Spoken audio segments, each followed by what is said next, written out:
ਵਾਹਿਗੁਰੂ ਜੀ ਕਾ ਖਾਲਸਾ, ਵਾਹਿਗੁਰੂ ਜੀ ਕੀ ਫਤਿਹ। ਖੋਜ ਗੁਰਬਾਣੀ ਵਿੱਚ ਆਪ ਸਭ ਦਾ ਸਵਾਗਤ ਹੈ ਜੀ। ਸਭ ਨੂੰ ਜੀ ਆਇਆਂ ਜੀ। ਆਓ ਅਸੀਂ ਸਾਰੇ ਮਿਲ ਕੇ ਪਹਿਲਾਂ ਸ਼ਬਦ ਦਾ ਉਚਾਰਨ ਅਤੇ ਉਸ ਤੋਂ ਉਪਰੰਤ ਉਸਦੇ ਅਰਥ ਕਰਾਂਗੇ। ਅੱਜ ਵਾਰ ਸ਼ਬਦਾਂ ਦੇ ਚੌਥੇ ਸ਼ਬਦ ਦੀ ਵਾਰੀ ਹੈ ਜੀ। ਵਾਰ ਮਾਝ ਕੀ ਤਥਾ ਸਲੋਕ ਮਹੱਲਾ ਪਹਿਲਾ।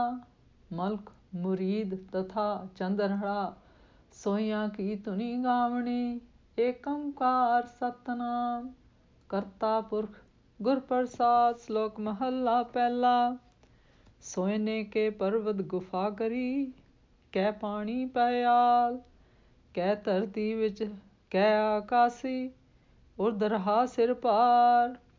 ਪੁਰ ਕਰ ਕਾਇਆ ਕੱਪੜ ਪਹਿਰਾ ਧੋਵਾ ਸਦਾਕਾਰ। ਬੱਗਾ ਰੱਤਾ ਪੀਲਾ ਕਾਲਾ ਬੇਦਾ ਕਰੀ ਪੁਕਾਰ। ਹੋਈ ਕੁਚੀਲ ਰਹਾ ਮਲ ਧਾਰੀ ਦੁਰਮਤ ਵਤ ਵਿਕਾਰ। ਨਾ ਹੋ ਨਾ ਮੈਂ ਨਾ ਹੋ ਹੋਵਾ ਨਾਨਕ ਸ਼ਬਦ ਵਿਚਾਰ। ਮਹੱਲਾ ਪਹਿਲਾ। ਵਸਤਰ ਪਖਾਲ ਪਖਾਲੇ ਕਾਇਆ ਆਪੇ ਸੰਜਮ ਹੋਵੇ। ਅੰਤਰ ਮੈਲ ਲਗੀ ਨਹੀਂ ਜਾਣੇ ਬਾਹਰੋਂ ਮਲ ਮਲ ਧੋਵੇ। ਅੰਧਾ ਭੂਲ ਪਾਇਆ ਜਮ ਜਾਲੇ ਵਸਤ ਪਰਾਈ ਆਪਣੀ ਕਰ ਜਾਣੇ। ਹਉਮੈ ਵਿੱਚ ਦੁਖ ਕਾਲੇ ਨਾਨਕ ਗੁਰਮੁਖ ਹਉਮੈ ਟੁੱਟੇ ਤਾਂ ਹਰ ਹਰ ਨਾਮ ਧਿਆਵੇ। ਨਾਮ ਜਪੇ ਨਾਮੋ ਆਰਾਧੇ ਨਾਮੇ ਸੁਖ ਸਮਾਵੇ। ਪੌੜੀ ਕਾਇਆ ਹੰਸ ਸੰਜੋਗ ਮੇਲ ਮਿਲਾਇਆ ਤਿਨਹੀ ਕੀਆ ਵਿਜੋਗ ਜਿਨ ਉਪਾਇਆ। ਮੂਰਖ ਭੋਗੇ ਭੋਗ ਦੁਖ ਸਬਾਇਆ ਸੁਖੋ ਉਠੇ ਰੋਗ ਪਾਪ ਕਮਾਇਆ। ਹਰਖੈ ਸੋਗ ਵਿਜੋਗ ਉਪਾਏ ਖਪਾਇਆ। ਮੂਰਖ ਗਣਤ ਗਣਾਏ ਝਗੜਾ ਪਾਇਆ। ਸਤਿਗੁਰ ਹੱਥ ਨਿਬੇੜ ਝਗੜ ਚੁਕਾਇਆ। ਕਰਤਾ ਕਰੇ ਸੋਹੋਗ ਨ ਚਲੇ ਚਲਾਇਆ। ਮੂਰਖ ਗਣਤ ਗਣਾਏ ਝਗੜਾ ਪਾਇਆ। ਸਤਿਗੁਰ ਹੱਥ ਨਿਬੇੜ ਝਗੜ ਚੁਕਾਇਆ। ਕਰਤਾ ਕਰੇ ਸੋਹੋਗ ਨ ਚਲੇ ਚਲਾਇਆ। ਇਸ ਸ਼ਬਦ ਵਿੱਚ ਗੁਰੂ ਜੀ ਦੱਸਦੇ ਹਨ ਕਿ ਚਾਹੇ ਮੈਂ ਸੋਨੇ ਦੇ ਸਮੇਰ ਪਹਾੜ ਵਿੱਚ ਗੁਫਾ ਬਣਾ ਕੇ ਟਿਕਾਂ, ਭਾਵੇਂ ਪਾਣੀ ਵਿੱਚ ਜਾਂ ਪਤਾਲ ਵਿੱਚ ਰਵਾਂ, ਭਾਵੇਂ ਧਰਤੀ ਉੱਤੇ ਭਾਵੇਂ ਅਸਮਾਨ ਉੱਤੋਂ ਉਲਟਾ ਹੋ ਕੇ ਸਿਰ ਪਰਨੇ ਰਹਾਂ, ਸਰੀਰ ਨੂੰ ਪੂਰਨ ਕਰਕੇ ਕੱਪੜੇ ਪਾਵਾਂ, ਭਾਵ ਸਰੀਰ ਦਾ ਕੋਈ ਅੰਗ ਨੰਗਾ ਨਾ ਰਹੇ ਅਤੇ ਪਾਇਆ ਹੋਇਆ ਕੱਪੜਾ ਸਦਾ ਧੋਂਦਾ ਰਹਾਂ, ਇਹੋ ਕਾਰ ਕਰਦਾ ਰਹਾਂ, ਭਾਵ ਸਫੇਦ ਪੋਸ਼ ਬਣਿਆ ਰਵਾਂ। ਫਿਰ ਗੁਰੂ ਜੀ ਕਹਿੰਦੇ ਹਨ, ਭਾਵੇਂ ਚਿੱਟਾ ਰੱਤਾ ਪੀਲਾ ਅਤੇ ਕਾਲਾ ਲਿਬਾਸ ਪਾ ਕੇ ਵੇਦਾਂ ਦਾ ਉਚਾਰਨ ਕਰਦਾ ਰਹਾਂ, ਕੁਚੀਲ ਸਰੇਵੜੀਆਂ ਵਾਂਗ ਗੰਦਾ ਹੋ ਕੇ ਮੈਲਾ ਕੁਚੈਲਾ ਬਣਿਆ ਰਹਾਂ। ਫਿਰ ਗੁਰੂ ਜੀ ਕਹਿੰਦੇ ਹਨ, ਪਰ ਇਹ ਸਭ ਖੋਟੀ ਮੱਤ ਕਰਕੇ ਵਿਕਾਰ ਕਰਮ ਕਰਨੇ ਹਨ ਜੀ। ਫਿਰ ਗੁਰੂ ਜੀ ਕਹਿੰਦੇ ਹਨ ਕਿ ਰੱਬੀ ਸ਼ਬਦ ਵਿਚਾਰ ਕੇ ਇਹ ਬਚਨ ਆਖਦੇ ਹਨ ਕਿ ਮੈਂ ਭੂਤ ਕਾਲ ਵਿੱਚ ਸਾਂ, ਨਾ ਮੈਂ ਵਰਤ ਕਾਲ ਵਿੱਚ ਹਾਂ ਅਤੇ ਨਾ ਹੀ ਭਵਿੱਖਤ ਕਾਲ ਵਿੱਚ ਹੋਵਾਂਗਾ ਜੀ। ਫਿਰ ਗੁਰੂ ਜੀ ਕਹਿੰਦੇ ਹਨ, ਜਿਹੜਾ ਮਨੁੱਖ ਕੱਪੜੇ ਧੋ ਕੇ ਕਾਇਆ ਨੂੰ ਧੋਵੇ ਅਤੇ ਆਪਣੇ ਆਪ ਨੂੰ ਹੀ ਸੰਜਮੀ ਬਣ ਬੈਠਦਾ ਹੋਵੇ, ਉਹ ਸਹੀ ਅਰਥਾਂ ਵਿੱਚ ਆਪਣੇ ਹਿਰਦੇ ਵਿੱਚ ਲੱਗੀ ਹੋਈ ਮੈਲ ਨੂੰ ਨਹੀਂ ਜਾਣਦਾ ਜੀ। ਐਵੇਂ ਬਾਹਰੋਂ ਹੀ ਸਰੀਰ ਨੂੰ ਮਲ ਮਲ ਕੇ ਧੋਂਦਾ ਹੈ ਜੀ। ਫਿਰ ਗੁਰੂ ਜੀ ਕਹਿੰਦੇ ਹਨ, ਅਜਿਹਾ ਗਿਆਨੀ ਮਨੁੱਖ ਮਾਇਆ ਮੋਹ ਵਿੱਚ ਭੁੱਲ ਕੇ ਜਮ ਦੇ ਜਾਲ ਵਿੱਚ ਪਿਆ ਹੋਇਆ ਹੈ ਜੀ। ਜੋ ਪਰਾਈ ਵਸਤੂ ਨੂੰ ਆਪਣੀ ਕਰਕੇ ਸਮਝਦਾ ਹੈ, ਉਹ ਹਉਮੈ ਵਿੱਚ ਪੈ ਪੈ ਕੇ ਦੁੱਖ ਪਾਉਂਦਾ ਹੈ ਜੀ। ਫਿਰ ਗੁਰੂ ਜੀ ਕਹਿੰਦੇ ਹਨ ਕਿ ਗੁਰੂ ਦੁਆਰਾ ਜਦੋਂ ਮਨੁੱਖ ਦੀ ਹਉ ਟੁੱਟਦੀ ਹੈ ਤਾਂ ਹਰੀ ਦਾ ਨਾਮ ਸਿਮਰਦਾ ਹੈ ਜੀ। ਫਿਰ ਵਧੇਰੇ ਨਾਮ ਜਪ ਕੇ, ਨਾਮ ਨੂੰ ਅਰਾਧ ਕੇ ਗੁਰਸ਼ਬਦ ਗੁਰਬਾਣੀ ਨਾਮ ਦੁਆਰਾ ਹੀ ਸੱਚੇ ਸੁੱਖ ਵਿੱਚ ਸਮਾ ਜਾਂਦਾ ਹੈ ਜੀ।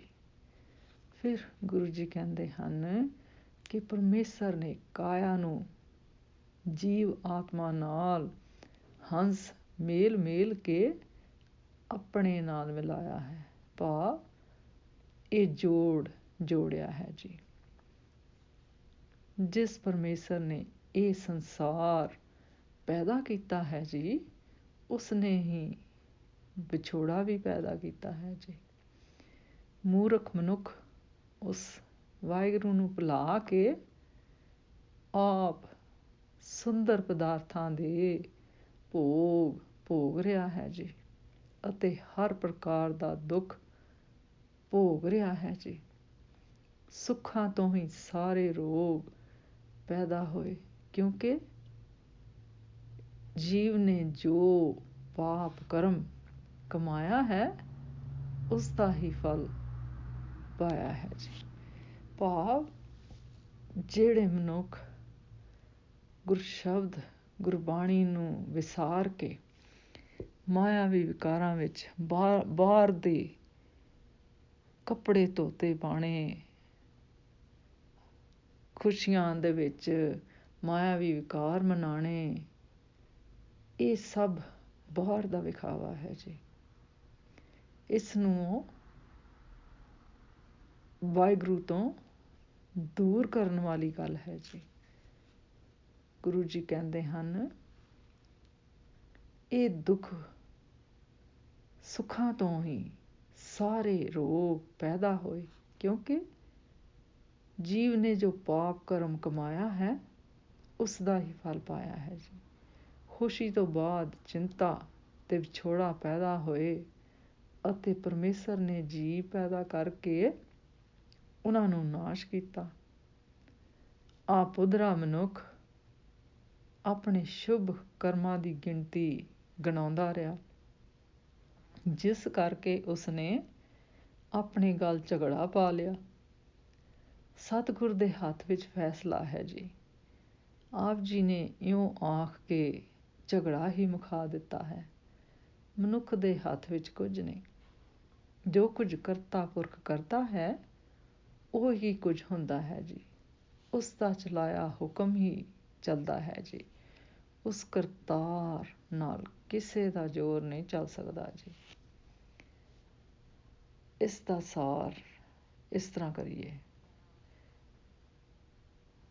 ਰਿੱਧੀਆਂ ਸਿੱਧੀਆਂ ਅਤੇ ਕਰਾਮਾਤੀ ਸ਼ਕਤੀਆਂ ਦੀ ਪ੍ਰਾਪਤੀ ਤੇ ਵਿਖਾਵਾ ਨਿੱਜੀ ਪੂਜਾ ਪ੍ਰਤਿਸ਼ਠਾਵਾਂ ਦਾ ਬਾਜ਼ਾਰ ਗਰਮ ਕਰਨ ਵਾਲੀ ਗੱਲ ਹੈ ਜੀ। ਅਜਿਹੀਆਂ ਤਾਕਤਾਂ ਨਾਲ ਨਾਮ ਮਾਰਗ ਵਿੱਚ ਰੁਕਾਵਟ ਬਣਦੀਆਂ ਹਨ। ਇਹਨਾਂ ਵਿੱਚ ਪਰਿਵਰਤਨ ਹੋਇਆ ਮਤ ਅਪੂਰਨ ਰਹਿੰਦੀ ਹੈ ਜੀ। ਕਈ ਵਾਰੀ ਜਗਿਆਸੂ ਪ੍ਰਤਿਸ਼ਠਾ ਦੀ ਟੀਸੀ ਤੋਂ ਅਜਿਹਾ ਡਿੱਗਦਾ ਹੈ ਕਿ ਉਹ ਵਿਕਾਰਾਂ ਦੀ ਜਿਲਣ ਵਿੱਚ ਜਾ ਪੈਂਦਾ ਹੈ ਜੀ। ਕਰਮਕਾਂਡੀ ਕਿਰਿਆਵਾਂ ਜਗਿਆਸੂ ਨੂੰ ਹਉ ਨਾਲ ਲਬੇੜ ਲੈਂਦੀਆਂ ਹਨ ਜੀ। ਬਾਹਰ ਮੁਖੀ ਤਨ ਦੀ ਸਫਾਈ ਨਾਲ ਜਗਿਆਸੂ ਬੇਸ਼ੱਕ ਕਿਤਨਾ ਹੀ ਸੰਜਮੀ, ਕਰਮੀ, ਧਰਮੀ, ਗਿਆਨੀ ਪਿਆ ਬਣੇ, ਸੱਚ ਦੀ ਮੰਜ਼ਿਲ ਉੱਤੇ ਨਹੀਂ ਅੱਪੜ ਸਕਦਾ ਜੀ। ਜੀ ਕਾ ਬੰਧਨ ਕਰਮ ਵਿਆਪੇ ਵਾਲੀ ਪੰਕਤੀ ਸਾਨੂੰ ਕਰਮਗਦੀ ਤੋਂ ਗਿਆਨ ਕਰਵਾਉਂਦੀ ਹੈ ਜੀ। ਜਦ ਤੱਕ ਮਨੁੱਖ ਦੇ ਅੰਦਰੋਂ ਹਉਮੈ ਨਹੀਂ ਜਾਂਦੀ, ਵਿਕਾਰ ਖਤਮ ਨਹੀਂ ਹੁੰਦੇ, ਉਦੋਂ ਤੱਕ ਮੁਕਤ ਮਾਰਗ ਦਾ ਗਿਆਤਾ ਹੋਣਾ ਸੰਭਵ ਨਹੀਂ ਹੈ ਜੀ। ਫਿਰ ਗੁਰੂ ਜੀ ਕਹਿੰਦੇ ਹਨ ਕਿ ਜੀਵ ਆਤਮਾ ਨਾਲ ਸਰੀਰ ਦਾ ਸੰਜੋਗ ਤੇ ਵਿਜੋਗ ਕਰਨ ਵਾਲਾ ਕਰਤਾ ਧਰਤਾ ਅਕਾਲ ਪੁਰਖ ਆਪ ਹੈ ਜੀ। ਪਰ ਅਗਿਆਨੀ ਮਨੁੱਖ ਜੇ ਕਰਮ ਕਾਂਡਾਂ ਵਿੱਚ ਫਸਿਆ ਹੋਇਆ ਹੈ, ਉਹ ਇਸ ਦੇਹੀ ਨੂੰ ਆਪਣੀ ਵਸਤ ਸਮਝ ਕੇ ਨਿਤ ਸਾਬਣ ਮਲਦਾ ਹੈ, ਸਵਾਰਦਾ ਹੈ, ਜਿਸ ਕਰਕੇ ਕਦੀ ਖੁਸ਼ੀ ਤੇ ਕਦੀ ਗਮ ਦਾ ਸ਼ਿਕਾਰ ਹੁੰਦਾ ਹੈ ਜੀ। ਗੁਰੂ ਜੀ ਨੇ ਇਸ ਪੰਕਤੀ 'ਚ ਕਿਹਾ ਹੈ, ਨਾਮ ਜਪੇ ਨਾਮੋ ਅਰਾਧੇ, ਨਾਮੋ ਸੁਖ ਸਮਾਵੇ, ਵਾਲੀ ਸਿਧਾਦਕ ਸੇਧ ਬਖਸ਼ੀ ਹੈ ਜੀ। ਗੁਰਸ਼ਬਦ ਗੁਰਬਾਣੀ ਨਾਮ ਅਭਿਆਸ ਕਮਾਈ ਨਾਲ ਜਦ ਹੋਂਦ ਟੁੱਟਦੀ ਹੈ ਤਾਂ ਬੁੱਧੀ ਨਿਰਮਲ ਹੁੰਦੀ ਹੈ ਜੀ। ਫਿਰ ਸਤ ਧਰਮ ਨਾਲ ਮੇਲ ਹੁੰਦਾ ਹੈ। ਸਾਰੀ ਸ਼ਕਤੀ ਦਾ ਮਾਲਕ ਪਰਮੇਸ਼ਰ ਆਪ ਹੈ ਜੀ। ਉਸ ਅੱਗੇ ਮਨੁੱਖ ਦਾ ਕੋਈ ਜ਼ੋਰ ਨਹੀਂ ਚੱਲ ਸਕਦਾ ਜੀ। ਸੋ ਇਸ ਦਾ ਤੱਤ ਇਹ ਕਰੀਏ, ਪਹਿਲੇ ਸਲੋਕ ਵਿੱਚ ਦੱਸਿਆ ਹੈ ਕਿ ਕਰਮ ਕਾਂਡਾਂ ਅਤੇ ਧਾਰਮਿਕ ਅਨੁਸ਼ਠਾਨਾਂ ਨਾਲ ਦੁਰਮੁਖ ਦਾ ਵਿਕਾਸ ਹੁੰਦਾ ਹੈ। ਗੁਰਸ਼ਬਦ ਗੁਰਬਾਣੀ ਦਾ ਵਿਚਾਰ ਕਰਨ ਨਾਲ ਹਉਮੈ ਦੀ ਭਾਵਨਾ ਖਤਮ ਹੁੰਦੀ ਹੈ ਜੀ। ਪਰ ਉਹ ਦਿਲ ਲਾ ਕੇ ਕਰਨੀ ਹੈ ਜੀ। ਦੂਜੇ ਅਨੁਸਾਰ ਮਾੜੇ ਕਰਮ ਕਰਕੇ ਕੇਵਲ ਬਾਹਰਲੀ ਸਫਾਈ ਨਾਲ ਕੋਈ ਪਵਿੱਤਰ ਨਹੀਂ ਹੋ ਸਕਦਾ ਜੀ। ਸੱਚਾ ਸੁੱਖ ਹਉਮੈ ਨੂੰ ਮਾਰ ਕੇ, ਮਾਇਆ ਵਿਕਾਰਾਂ ਨੂੰ ਖਤਮ ਕਰਕੇ ਉਸ ਹਰਮੂਲ ਨਾਮ ਦੇ ਨਾਲ ਜੁੜਨਾ ਹੈ ਜੀ। ਉਸ ਦੀ ਆਰਾਧਨਾ ਕਰਨੀ ਹੈ ਜੀ। ਫਿਰ ਉਸ ਨਾਲ ਆਨੰਦ ਪ੍ਰਾਪਤ ਹੁੰਦਾ ਹੈ ਜੀ। ਫਿਰ ਗੁਰੂ ਜੀ ਕਹਿੰਦੇ ਹਨ ਕਿ ਪਰਮੇਸ਼ਰ ਆਪ ਹੀ ਜੀਵ ਵਿੱਚ ਆਪਣੀ ਜੋਤ ਰੱਖਦਾ ਹੈ ਜੀ। ਅਗਿਆਨੀ ਮਨੁੱਖ ਭੋਗ ਵਿਲਾਸ ਵਿੱਚ ਖਤਮ ਹੋ ਜਾਂਦਾ ਹੈ, ਪਰ ਅਗਰ ਉਹ ਫਿਰ ਵੀ ਸਤਿਗੁਰ ਦੇ ਪਾਣੇ ਨੂੰ ਮੰਨੇ ਤੇ ਉਸ 'ਤੇ ਆਪਣੇ ਮਾਇਆਵੀ ਵਿਕਾਰ ਛੱਡ ਕੇ ਉਸ 'ਤੇ ਆਵੇ, ਫਿਰ ਸਤਿਗੁਰ ਦੀ ਮਿਹਰ ਹੋਏ ਤਾਂ ਉਸ ਦਾ ਮਾਨਸਿਕ ਦਵੰਦ ਖਤਮ ਕਰਕੇ ਜਨਮ ਸਫਲ ਹੋ ਜਾਂਦਾ ਹੈ ਜੀ। ਅੱਜ ਦਾ ਵਿਚਾਰ ਕਰਦਿਆਂ ਅਨੇਕਾਂ ਭੁੱਲਾਂ ਹੋਈਆਂ ਹੋਣਗੀਆਂ। ਮੈਂ ਆਪ ਤੋਂ ਖਿਮਾ ਦੀ ਜਾਚਕ ਹਾਂ ਜੀ। ਵਾਹਿਗੁਰੂ ਜੀ ਕਾ ਖਾਲਸਾ, ਵਾਹਿਗੁਰੂ ਜੀ ਕੀ ਫਤਿਹ।